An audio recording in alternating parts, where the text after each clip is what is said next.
Je suis rentré plus tôt que prévu d'un déplacement professionnel. Mon vol ayant été annulé, j'en ai pris un précédent et j'ai atterri à 15 heures au lieu de minuit. J'ai franchi la porte d'entrée, mon sac de voyage à la main, prêt à faire une surprise à ma femme. Au lieu de cela, c'est moi qui ai eu la surprise. Il y avait un homme sur mon canapé. Et pas n'importe qui. C'était Thibaut, son ami du travail, celui à qui elle envoyait des messages à toute heure. Celui dont elle jurait qu'il n'était qu'un collègue. Il portait mon peignoir, buvait dans ma tasse préférée et regardait ma télé, chez moi. Ma femme, Chloé, est sortie de la cuisine avec 2 assiettes à la main. Elle s'est figée en me voyant.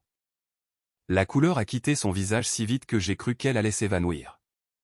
Chérie, bégaya-t-elle, tu es rentré tôt. Thibaut n'a pas bougé.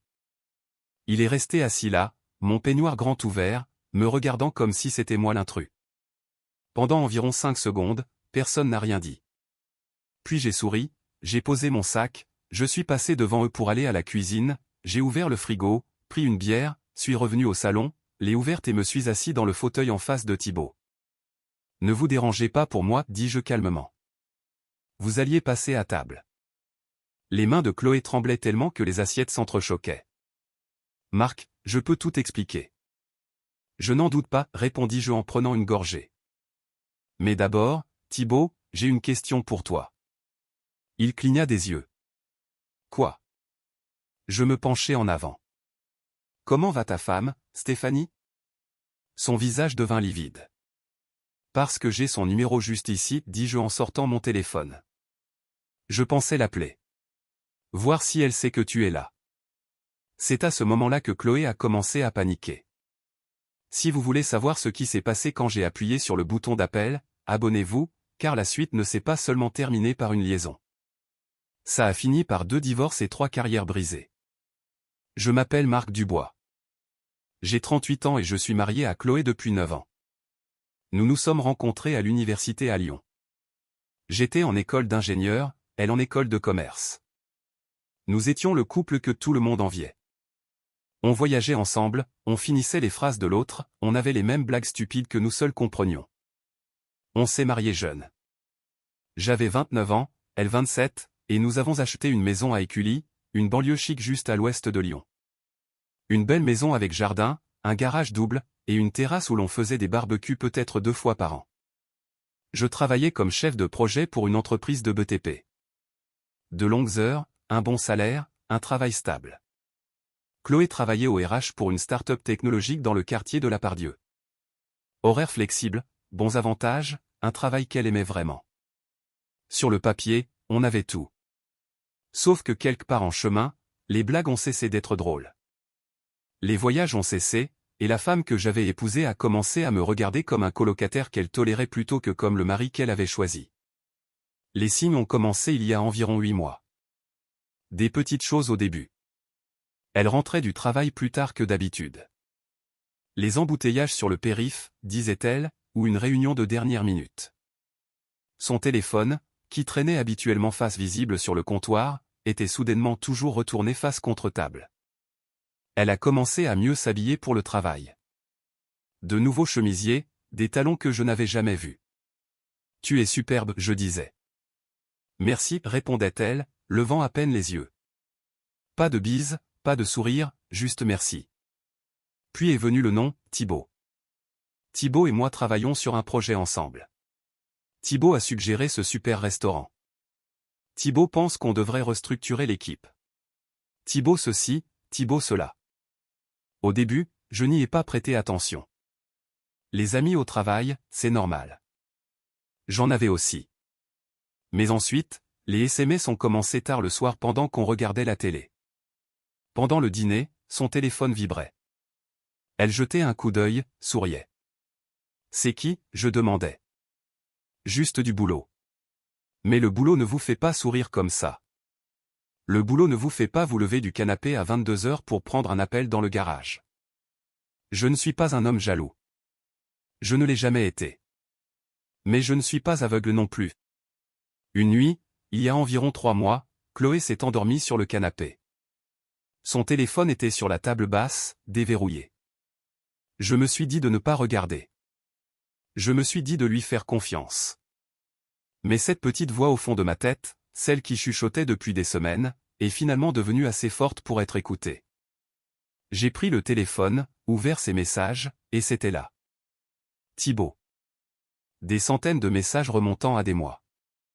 Je n'arrête pas de penser à hier soir. Quand est-ce que je peux te revoir?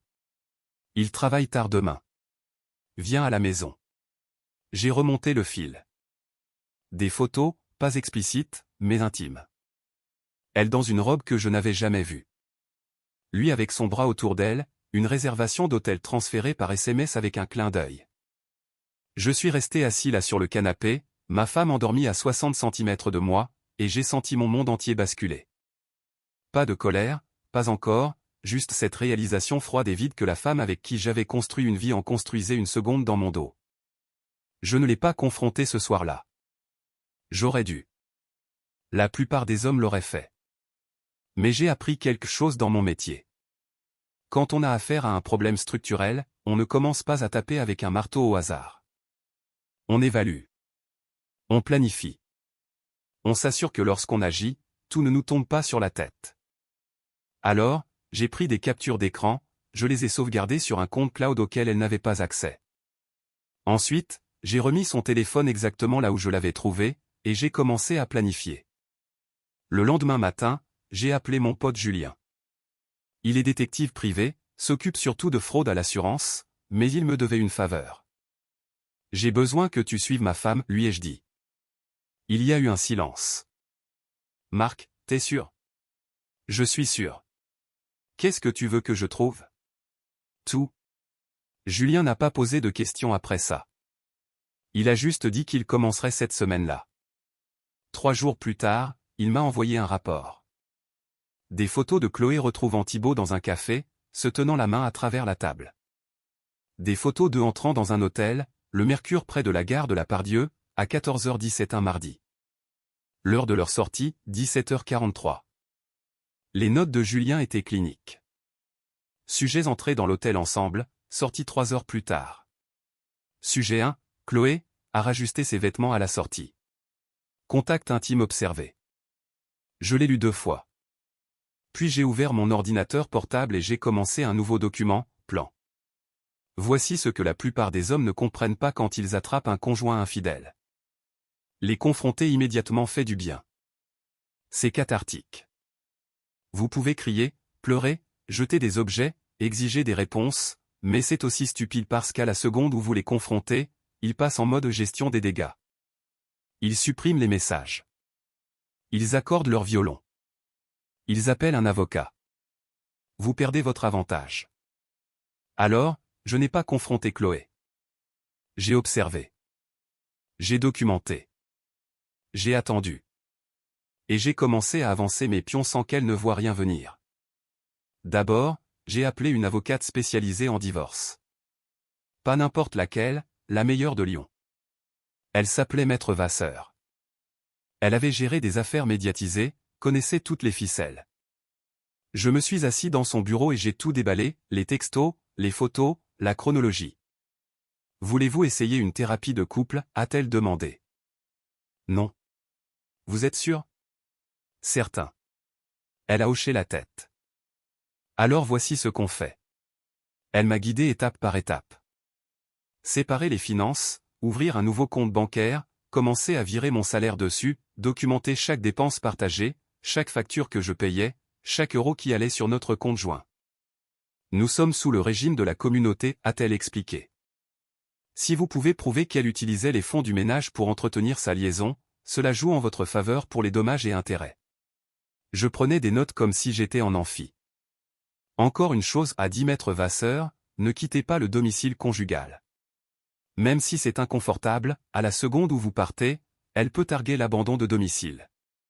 Je ne vais nulle part, ai-je dit. Bien. Ensuite, j'ai commencé à séparer nos finances. J'ai ouvert un nouveau compte courant dans une autre banque, j'y ai fait verser mon salaire. Je continuais à alimenter notre compte joint, juste assez pour couvrir ma moitié des factures, mais rien de plus. Chloé n'a rien remarqué, ou si elle l'a fait, elle n'a rien dit. J'ai aussi commencé à garder les reçus. Chaque fois que je payais les courses, l'essence, l'électricité, je le notais. Chaque fois qu'elle utilisait le compte joint pour quelque chose de personnel, dîner dehors, nouveaux vêtements, cette journée au spa à 200 €, je le notais. Je n'essayais pas d'être mesquin. Je montais un dossier, car si cela devait aller au tribunal, je voulais que le juge voie exactement qui tenait ce mariage à bout de bras. J'ai aussi fait autre chose. J'ai fait des recherches sur Thibaut. Il s'avère que Thibaut Mercier n'était pas juste le collègue de Chloé. Il était marié. Le nom de sa femme était Stéphanie. Ils avaient 2 enfants, vivaient dans une belle maison à Bron. J'ai trouvé Stéphanie sur Facebook. Sa page était publique, beaucoup de photos de ses enfants, quelques-unes d'elle et Thibaut lors d'événements familiaux. Elle avait l'air heureuse. Elle n'en avait aucune idée. J'ai sauvegardé ses coordonnées. Je ne l'ai pas contactée. Pas encore. Mais je savais que le moment venu, Stéphanie méritait de savoir ce que son mari faisait. Et plus important encore, je savais que la vie de Thibaut allait devenir beaucoup plus compliquée. Pendant 2 mois, j'ai joué le rôle du mari qui ne se doute de rien. J'allais au travail, je rentrais, je faisais le dîner, je regardais la télé. Chloé continuait de voir Thibaut, continuait de mentir sur où elle était. Soirée fille, disait-elle. Réunion tardive, prétendait-elle. Je hochais la tête, souriais, disais, amuse-toi bien. Et tout ce temps, Julien la suivait, documentant chaque mensonge. C'était épuisant, prétendre que tout allait bien alors que mon mariage pourrissait de l'intérieur. Mais je n'arrêtais pas de me rappeler, la patience gagne toujours. Laisse-la croire qu'elle s'en tire à bon compte. Laisse-la se sentir à l'aise, et ensuite, tire le tapis sous ses pieds. L'opportunité est venue plus tôt que prévu. J'avais un déplacement prévu, 3 jours à Bordeaux pour inspecter un chantier. Chloé était au courant, l'avait noté sur le calendrier. La veille de mon départ supposé, elle était presque euphorique. « Tu seras parti de mercredi à vendredi », a-t-elle confirmé. « Ouais. D'accord, je vais probablement passer une semaine tranquille. Peut-être rattraper quelques séries. Bien sûr que tu le feras, pensais-je. Ce soir-là, j'ai envoyé un SMS à Julien. Elle va le faire venir. J'ai besoin que tu sois prêt. Il a répondu, je suis sur le coup. Mercredi matin, je suis parti pour Bordeaux, j'ai embrassé Chloé pour lui dire au revoir, j'ai jeté mon sac dans ma voiture, mais je ne suis pas allé à Bordeaux. J'ai conduit jusqu'à un hôtel à 10 minutes de là, j'ai pris une chambre et j'ai attendu. Julien m'envoyait des mises à jour toute la journée. 13h47, le sujet 2, Thibaut, est arrivé à votre domicile. 14h03, les sujets sont entrés dans la maison ensemble. 14h15, volet de la chambre principale fermé. J'ai fixé ce dernier message pendant un long moment. Ma chambre, ma maison, mon lit. La colère que je retenais depuis 2 mois a commencé à se fissurer, mais je n'ai pas bougé. Pas encore. J'ai attendu jusqu'à 15h. Puis j'ai quitté l'hôtel, je suis monté dans ma voiture et j'ai conduit jusqu'à chez moi. Je me suis garé dans l'allée. La voiture de Thibaut, une Audi grise, était garée dans la rue, n'essayant même pas de se cacher. J'ai pris mon sac de voyage sur la banquette arrière, j'ai pris une inspiration, puis j'ai marché jusqu'à ma porte d'entrée et je l'ai déverrouillée. La maison était silencieuse. Je suis entré. Et il était là, Thibaut, assis sur mon canapé, portant mon peignoir, buvant dans ma tasse préférée, celle qui dit élu mari de l'année. Par défaut. Un cadeau blague de Chloé, il y a 3 Noëls. La télé était allumée, une émission de cuisine. Il avait l'air à l'aise, comme s'il était chez lui. Je me tenais dans l'encadrement de la porte, sac à la main, et je l'ai juste fixé. Thibaut a levé les yeux, m'a vu, et s'est figé. Pendant une seconde, aucun de nous n'a bougé. Puis Chloé est sortie de la cuisine portant 2 assiettes de nourriture. Elle m'a vu, a lâché les assiettes. Elles se sont brisées sur le parquet, projetant des pâtes et de la sauce tomate partout. Chérie, bégaya-t-elle, la voix tremblante. Tu es rentré tôt. Je n'ai pas crié, je n'ai rien jeté, je n'ai même pas élevé la voix. J'ai juste posé mon sac près de la porte, je suis passé devant eux pour aller à la cuisine, j'ai ouvert le frigo, pris une bière, suis revenu au salon, l'ai ouverte et me suis assis dans le fauteuil en face de Thibaut. Chloé était toujours là, figée, fixant les assiettes cassées comme si c'était une scène de crime. Thibaut n'avait pas bougé, assis là, mon peignoir ouvert, me regardant comme un lapin pris dans les phares d'une voiture. J'ai bu une gorgée de ma bière. Ne vous dérangez pas pour moi, dis-je calmement. Vous alliez manger. Les mains de Chloé tremblaient. Marc, je peux expliquer. Je suis sûr que tu peux, mais d'abord, Thibaut, j'ai une question pour toi. Il déglutit difficilement. Quoi? Je me penchai en avant. Comment va ta femme, Stéphanie? Son visage devint blanc. Parce que j'ai son numéro juste ici, dis-je en sortant mon téléphone. Je pensais l'appeler. Voir si elle sait que tu es là. T'es. Ibo a bondi sur ses pieds. Attends. Attendre quoi, ai-je répété. Pourquoi?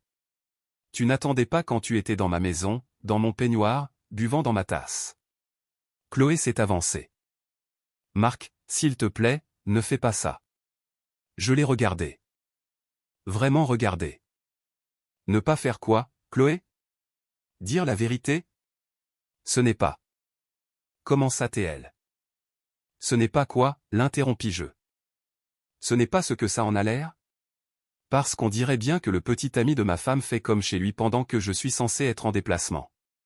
Thibaut reculait vers la porte. Je devrais y aller. Ouais, dis-je. Tu devrais. Il a attrapé ses vêtements, un jean et un t-shirt drapés sur le bras du canapé, et s'est précipité vers la porte. Je ne l'ai pas arrêté. Je suis resté assis là, bière à la main, regardant le monde de Chloé s'effondrer. Après le départ de Thibaut, la maison est devenue silencieuse. Chloé se tenait au milieu du salon, entourée d'assiettes cassées et de nourriture renversée, me regardant comme si elle ne me reconnaissait pas. « Depuis combien de temps tu sais ?» a-t-elle finalement demandé. « Assez longtemps. »« Pourquoi tu n'as rien dit ?» J'ai pris une autre gorgée de bière. « Parce que je voulais voir jusqu'où tu irais. » Elle a tressailli. « Marc. »« Combien de temps, Chloé ?» demandai-je. « Depuis combien de temps tu couches avec lui ?» Elle n'a pas répondu. « 6 mois, insistai-je. »« 1 an ?»« 8 mois, chuchota-t-elle. J'ai hoché la tête lentement. 8 mois. Et combien de fois vous l'avez fait dans notre lit? Elle a détourné le regard. Combien de fois, répétai-je, la voix plus dure maintenant. Je ne sais pas, dit-elle doucement. Devine. Marc, s'il te plaît. Devine. Elle ferma les yeux. 10, peut-être plus. J. Et posé la bière, je me suis levé. Fais une valise, dis-je. Quoi? Fais une valise. Tu pars. C'est ma maison aussi. Plus maintenant, dis-je. Mon avocate te contactera. Chloé n'est pas partie ce soir-là. Elle a essayé d'argumenter, d'expliquer, de pleurer pour s'en sortir. Je n'ai pas réagi. Je suis juste monté à l'étage, j'ai pris une couverture et un oreiller, et j'ai dormi sur le canapé. Le lendemain matin, j'ai appelé Maître Vasseur. C'est le moment, dis-je. Vous l'avez confronté? Je les ai pris sur le fait. Bien. Avez-vous des preuves? Photos, textos, témoignages, tout. Parfait. Je dépose la requête aujourd'hui. À midi, Chloé a reçu la signification des papiers du divorce par huissier. À 17h, elle avait déménagé. À la fin de la semaine, la femme de Thibaut savait tout. Je n'ai pas appelé Stéphanie tout de suite. Je voulais le faire, mais mon avocate me l'a déconseillé. Laissez la procédure de divorce commencer d'abord, a-t-elle dit. Ensuite, vous pourrez la contacter. Ce sera plus propre. Alors, j'ai attendu. Une semaine après le départ de Chloé, j'ai envoyé un message à Stéphanie sur Facebook. Bonjour Stéphanie. Vous ne me connaissez pas, mais je m'appelle Marc Dubois. Je suis le mari de Chloé. Je pense qu'il faut qu'on parle. Elle a répondu dans l'heure. Est-ce à propos de Thibaut? Oui. Je sais déjà, a-t-elle écrit. Il m'a tout dit hier soir. J'ai fixé l'écran. Je demande le divorce, a-t-elle ajouté. Je suis désolé que vous traversiez ça aussi. Nous avons parlé au téléphone ce soir-là pendant 2 heures. Elle a pleuré. Moi pas. Elle m'a dit que Thibaut la trompait depuis des années. Différentes femmes, différents mensonges. Je continuais à lui donner des chances, a-t-elle dit. Je pensais qu'il changerait. Il ne change pas, dis-je. Non, a-t-elle convenu. Il ne change pas. Avant de raccrocher, elle a dit quelque chose qui m'est resté. Le divorce est allé vite. Maître Vasseur a été impitoyable. Elle a présenté les preuves, textos, photos, factures d'hôtel. Elle a démontré que Chloé avait utilisé les fonds de la communauté pour entretenir sa liaison. Dîner, hôtel, cadeau pour Thibaut. Elle a soutenu que Chloé avait violé les devoirs du mariage par son infidélité et sa faute financière. L'avocat de Chloé a essayé de se battre. Il a essayé d'argumenter que l'adultère n'impactait pas le partage des biens. Maître Vasseur a balayé ça rapidement. Votre cliente a utilisé l'argent du couple pour financer une relation extra-conjugale, a-t-elle dit. C'est un enrichissement sans cause au détriment de la communauté. Cela impacte absolument la liquidation. Le juge a été d'accord. Au final, j'ai gardé la maison, en rachetant sa part à un prix avantageux compte tenu des dommages et intérêts, mes comptes d'épargne, ma voiture. Chloé a eu sa voiture et ce qu'elle avait réussi à économiser sur son compte personnel. Pas de prestations compensatoires, pas de seconde chance. Juste une rupture nette. Thibaut ne s'en est pas mieux sorti. Stéphanie l'a dépouillé, a gardé la maison, la garde principale des enfants et une pension alimentaire salée. Thibaut a aussi perdu son travail. Il s'avère que coucher avec une collègue violait la politique éthique de l'entreprise. Les RH ont lancé une enquête. Lui et Chloé ont tous deux été licenciés en un mois. Je ne me suis pas senti mal pour eux. À jouer à des jeux stupides, on gagne des prix stupides. 6 mois après que le divorce a été prononcé, j'étais assis sur ma terrasse, une bière à la main, regardant le soleil se coucher sur le jardin. La maison était calme, vide, mais elle ne semblait pas solitaire. Elle semblait propre, comme si j'avais enfin récuré la pourriture et que je pouvais repartir à zéro. Mon téléphone a vibré. Un SMS d'un numéro inconnu. Salut Marc. C'est Stéphanie. Je sais que c'est inattendu, mais je suis en ville ce week-end. Ça te dirait de prendre un café? J'ai fixé le message un long moment. Puis j'ai répondu, bien sûr. Samedi ça marche? Parfait. Nous nous sommes rencontrés dans un petit café à Villeurbanne, terrain neutre. Stéphanie avait l'air différente de ses photos Facebook, fatiguée, mais plus forte, d'une certaine manière. Nous avons parlé pendant 3 heures des divorces, des mensonges, du processus de reconstruction. Je ne fais plus confiance à personne, a-t-elle admis. Moi non plus, dis-je. Tu penses que ça changera un jour? Peut-être, dis-je. Avec le temps. Elle a souri. Tu es plus optimiste que moi. Ou plus naïf. Elle a ri. C'était un son agréable. Avant de partir, elle a dit « Merci de m'avoir contacté, de m'avoir dit la vérité. J'ai fait la même chose pour toi, dis-je. Ah bon? Tu as confirmé que je n'étais pas folle, que ce que je voyais était réel. Ça a de la valeur. » Elle a hoché la tête. C'est vrai. Nous n'avons pas prévu de nous revoir, mais nous avons échangé nos numéros. Et en rentrant chez moi, j'ai réalisé quelque chose. Je n'étais plus en colère. Je n'étais plus blessé. J'étais juste libre. 1 an plus tard, j'ai vendu la maison. Trop de souvenirs, trop de fantômes. J'ai acheté un endroit plus petit, plus près du travail, un appartement avec vue sur la Saône. Nouveau départ, ardoise vierge. Stéphanie et moi sommes restés en contact. Les cafés se sont transformés en dîners. Les dîners se sont transformés en quelque chose de plus. On y est allé doucement. Nous étions tous les deux sur nos gardes. Nous avions tous les deux été brûlés. Mais il y avait quelque chose d'honnête. Je n'aurais jamais cru faire confiance à quelqu'un à nouveau, m'a-t-elle dit un soir. Moi non plus, dis-je. Mais j'ai confiance en toi. Pourquoi? Parce que tu n'étais pas obligé de me dire la vérité. Tu aurais pu juste t'en aller, mais tu ne l'as pas fait. J'y ai réfléchi. Tu méritais de savoir. Moi aussi. Les gens me demandent si je regrette la façon dont j'ai géré ça. Entrer calmement, ne pas perdre la tête. La réponse est non, car perdre le contrôle aurait donné du pouvoir à Chloé. Cela aurait fait de moi le méchant, le mari en colère, celui qui ne supportait pas la vérité. Au lieu de cela, je suis resté calme, j'ai tout documenté, j'ai laissé les faits parler d'eux-mêmes, et à la fin, je suis parti avec ma dignité intacte. Ça vaut plus que n'importe quelle maison, n'importe quelle voiture, n'importe quelle somme d'argent. Si vous êtes déjà entré dans une pièce et que votre monde a été bouleversé, cette histoire est pour vous. Ça vaut plus que n'importe quelle maison, n'importe quelle voiture, n'importe quelle somme d'argent. Si vous êtes déjà entré dans une pièce et que votre monde a été bouleversé, cette histoire est pour vous. Si vous avez déjà dû choisir entre la rage et la clarté, entre la réaction et la stratégie, vous savez de quoi je parle. La meilleure vengeance n'est pas de perdre la tête, c'est de la garder froide.